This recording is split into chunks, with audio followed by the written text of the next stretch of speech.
AP PG set 2024 అడ్మిషన్లో భాగంగా మనకు second phase counselling update అనేది నెక్స్ట్ వీక్ అయితే అప్డేట్ రాబోతా ఉంది. కాకపోతే ఇప్పుడు ఫస్ట్ ఫేజ్ కౌన్సిలింగ్లో మనకు క్యాంపస్తో పాటు గవర్నమెంట్ కాలేజ్ అయినా ప్రైవేట్ కాలేజెస్ అయినా ఎన్ని సీట్లు ఫిలప్ అయ్యాయి, మీకు నచ్చినటువంటి ఆ కోర్సులో నెక్స్ట్ మనకు సెకండ్ ఫేజ్లో సీట్ రావడానికి అవకాశం ఉందా లేదా అని చాలామంది అడుగుతున్నారు. ఈజీగా మనకు నచ్చినటువంటి కాలేజీలో సీట్ రావడానికి అవకాశం ఉందా లేదా సెకండ్ ఫేజ్లో అనేది వీడియోలో మాట్లాడదాం. వీడియోకి ఒక లైక్ చేయండి, ఛానల్ని సబ్స్క్రైబ్ అయితే చేసుకోండి. వీడియో డిస్క్రిప్షన్లో లింక్ ఇచ్చాను, అక్కడ నుంచి క్లిక్ చేయండి. ఇంటర్ఫేస్ అనేది మీకు ఈ విధంగా కనిపిస్తుంది. సో మనకు సెకండ్ ఫేజ్కి సంబంధించి ఎన్ని సీట్లు ఏ కాలేజ్లో లేదా క్యాంపస్లో అయినా ఎన్ని మిగిలి ఉన్నాయి అనేది ఇక్కడ మనము క్లియర్గా రెండు ఆప్షన్స్ని యూజ్ చేసుకొని చూసుకోవచ్చు అనమాట. ఫస్ట్ ఆఫ్ ఆల్ మీరు క్యాంపస్లో ఎక్స్పెక్ట్ చేస్తున్న, గవర్నమెంట్ కాలేజ్లో ఎక్స్పెక్ట్ చేస్తున్న మీ యొక్క గ్రూప్ ఏదైనా సరే, ఎంఏ కావచ్చు, ఎంఎస్సి కావచ్చు, ఫిజిక్స్లో కావచ్చు, కెమిస్ట్రీలో కావచ్చు, ఇలా ఏ డిపార్ట్మెంట్లో అయినా ఫస్ట్ ఆ కాలేజ్లో ఎన్ని సీట్స్ ఉన్నాయి అనేది తెలుసుకోవాలి. తర్వాత ఫస్ట్ ఫేజ్లో ఎన్ని సీట్లు ఫిలప్ అయ్యాయి అనేది కూడా తెలుసుకోవచ్చు అనమాట. సో ఇప్పుడు చూడండి, ఇన్ఫర్మేషన్ బులెటిన్లో ఇన్స్టిట్యూట్ ప్రొఫైల్ అనే ఆప్షన్ మీద ఫస్ట్ క్లిక్ అయితే చేసుకోండి. ఇన్స్టిట్యూట్ ప్రొఫైల్ మీద క్లిక్ చేస్తే నెక్స్ట్ స్క్రీన్ అనేది మీకు ఈ విధంగా ఓపెన్ అయితే అవుతుంది. ఇక్కడ షో అనే ఆప్షన్ మీద క్లిక్ చేసి మనము ఇక్కడ 100 అనే ఆప్షన్ మీద సెలెక్ట్ అయితే చేసుకోండి. ఇక్కడ చూడండి, ఇప్పుడు మనకు స్టేట్ వైడ్గా మనకు యూనివర్సిటీస్ కావచ్చు, అలాగే ప్రైవేటు గవర్నమెంట్ కాలేజ్ లిస్ట్ మొత్తం ఇక్కడ షో అయితే అవుతుందన్నమాట. ఇక్కడే సెర్చ్ అనే ఆప్షన్ దగ్గర మీకు నచ్చినటువంటి కాలేజ్ నేమ్ని కూడా ఎంటర్ చేసి సెర్చ్ అయితే చేయొచ్చు. అప్పుడు కాలేజ్ అనేది మనకు హైలైట్ అయితే అవుతుంది. లేకపోయినా దీన్ని ఇలా పైకి స్వైప్ చేస్తే ఇక్కడ ఓవరాల్గా మనకు అన్ని కాలేజెస్ యొక్క లిస్ట్ కూడా ఇక్కడ షో అయితే అవుతుంది, చూసుకోవచ్చు. ఇలా నెక్స్ట్ అనే ఆప్షన్ మీద క్లిక్ చేస్తే ఇంకా కొన్ని కాలేజెస్ అయితే మీకు కనిపిస్తాయి. ఈ విధంగా మీరు సెలెక్ట్ చేసుకున్న తర్వాత మీకు ఏ కాలేజ్లో సీట్ కావాలి అని ఎక్స్పెక్ట్ చేస్తున్నారో ఆ కాలేజ్ ఇక్కడ కనిపిస్తుంది చూడండి.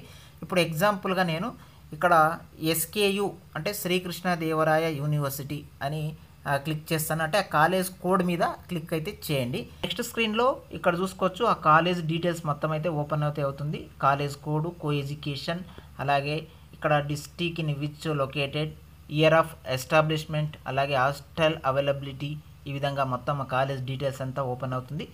నెక్స్ట్ ఆ కాలేజ్లో అంటే ఇప్పుడు క్యాంపస్ ఓపెన్ చేశాను కదా, ఆ క్యాంపస్లో మీకు ఏదైతే గ్రూప్ ఎక్స్పెక్ట్ చేస్తున్నారో, ఎంఎస్సి కెమిస్ట్రీ కావచ్చు, ఎంఎస్సి ఫిజిక్స్ కావచ్చు, ఎంఎస్సి మ్యాథమెటిక్స్ కావచ్చు, ఎంఏ ఇంగ్లీష్ కావచ్చు, ఆ కోర్స్ ఎదురుగా ఎన్ని సీట్స్ అవైలబుల్గా ఉన్నాయనేది ఇక్కడ క్లియర్గా వాళ్ళు చూపిస్తున్నారు, చూసుకోవచ్చు అనమాట. ఫర్ ఎగ్జాంపుల్గా ఎంఏ ఎకనామిక్స్ అయితే 33 సీట్లు అందుబాటులో ఉన్నాయి. నెక్స్ట్ మనకు ఎంఏ రూరల్ డెవలప్మెంట్లో 28 సీట్లు ఉన్నాయి. అలాగే ఎంఎస్సి బయోటెక్నాలజీ అయితే 13 సీట్లే అవైలబుల్గా ఉన్నాయి. ఎంఎస్సి మైక్రోబయాలజీ అయితే 13 ఉన్నాయి.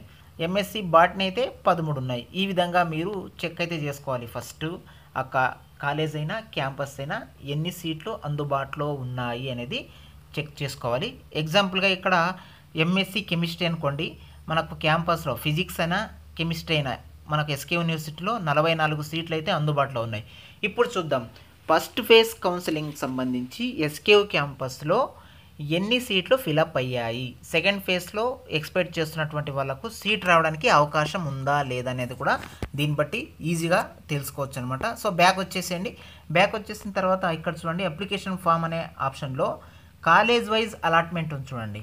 ఆ కాలేజ్ వైజ్ అలాట్మెంట్ మీద క్లిక్ అయితే చేసుకోండి. నెక్స్ట్ ఇక్కడ కాలేజ్ నేమ్ అడుగుతుంది, కోర్స్ నేమ్ అని అడుగుతుంది. ఇప్పుడు college name SKU campus, course name మీకు ఫిజిక్స్ అయినా కెమిస్ట్రీ అయినా అని ఎగ్జాంపుల్గా తీసుకున్నాం కాబట్టి 44 సీట్లు ఉన్నాయి ఇక్కడ ఎస్కేయు క్యాంపస్లో. 44కు ఎన్ని సీట్లు ఫస్ట్ ఫేజ్లో ఫిలప్ అయ్యాయి అనేది కూడా ఇక్కడ తెలుస్తుంది అనమాట. ఫస్ట్ ఇక్కడ కాలేజ్ నేము, కోర్స్ నేమ్ అయితే సెలెక్ట్ చేసుకుని సబ్మిట్ అయితే చేయండి. ఈ విధంగా కాలేజ్ నేము, కోర్స్ నేమ్ని ఎంటర్ చేసి సబ్మిట్ చేస్తే ఆ కాలేజ్లో ఎన్ని సీట్స్కి గాను ఫస్ట్ ఫేజ్ కౌన్సిలింగ్లో ఎన్ని సీట్లు ఫిలప్ అయ్యాయి అనేది ఇక్కడ మనకు వాళ్ళ పేర్లతో సహా all ticket number, rank, gender, caste, reason వైజ్గా లిస్ట్ పెట్టడం అయితే జరిగింది. ఇప్పుడే మాట్లాడాము, ఎస్కే యూనివర్సిటీలో కెమిస్ట్రీ డిపార్ట్మెంట్లో 44 సీట్లు ఉంటే ఫస్ట్ ఫేజ్లో మనకు ఎన్ని సీట్లు ఫిలప్ అయ్యాయి అనేది ఇక్కడ లిస్ట్ పెట్టారు, చూసుకోవచ్చు. 29 సీట్లు అయితే ఎస్కే యూనివర్సిటీలో కెమిస్ట్రీ డిపార్ట్మెంట్లో ఫిలప్ అయ్యాయి. ఇంకా 15 సీట్ల దాకా మిగిలి ఉన్నాయి. మీరు కూడా మీకు నచ్చినటువంటి కోర్సులో, మీకు నచ్చినటువంటి కాలేజెస్లో ఎన్ని సీట్స్ ఉంటే ఎన్ని సీట్లు ఫిలప్ అయ్యాయి అని ఈజీగా ఈ విధంగా తెలుసుకోవచ్చు అనమాట. ఇంగ్లీష్ కావచ్చు, ఎంఎస్సీ ఫిజిక్స్ కావచ్చు, బయోటెక్నాలజీ కావచ్చు, మైక్రోబయాలజీ కావచ్చు, ఏ డిపార్ట్మెంట్ అయినా సరే ఫస్ట్ మీరు ఏ కాలేజ్ అయితే అనుకుంటున్నారో ఆ కాలేజ్ని సెర్చ్ చేసి ఆ కాలేజ్లో ఎన్ని సీట్స్ ఉన్నాయి, అలాగే కాలేజ్ వైజ్ సీట్ అలాట్మెంట్ మీద క్లిక్ చేసి ఫస్ట్ ఫేజ్ కౌన్సిలింగ్లో ఆ అన్ని సీట్లకు గాను ఎన్ని సీట్లు ఫిలప్ అయ్యాయి అని తెలుసుకోవచ్చు అనమాట.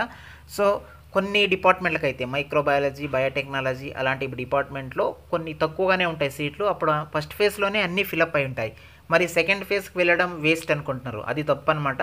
చాలామంది క్యాంపస్ సీట్లు ఉన్నప్పటికీ కూడా స్లైడింగ్ ఎక్స్పెక్ట్ చేస్తారు, దీనికన్నా వేరే కాలేజీకి వెళ్దామని. అప్పుడు కూడా వాళ్ళు స్లైడింగ్ పెట్టి వేరే కాలేజీకి వెళ్తే ఆ ర్యాంకు వైజ్గా మీకు కూడా ఆ అవకాశం రావడానికి ఎక్కువగా ఛాన్స్ ఉంటుంది. కాబట్టి ఎవరు మిస్ చేసుకోవద్దు.